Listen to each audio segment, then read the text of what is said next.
परिस्थिती नियंत्रणात आणण्याचं काम सुरू आहे।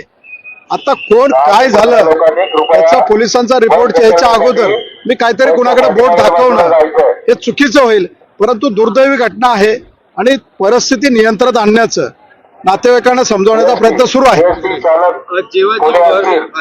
सांगण्यात येत आहे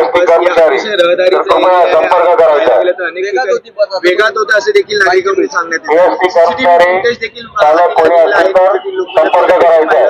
बस जी आहे त्याचे मला मिळालेल्या माहितीप्रमाणे कुर्ला स्टेशनवरून निघाल्यानंतर थोडं पुढे आल्यानंतर ज्यावेळेस ड्रायव्हरला ब्रेक घ्यायचा त्याने प्रयत्न केला त्यावेळेस ब्रेक फेल होता आणि त्याच्यामध्ये तो घाबरला आणि घाबरल्यामुळं ब्रेकवरती पाय न देता तो ॲक्सिलेटरवरती पाय दिला आणि त्यामुळे जास्तीत जास्त घाबरल्यामुळं ती बस स्पीडमध्ये गेलेली आहे।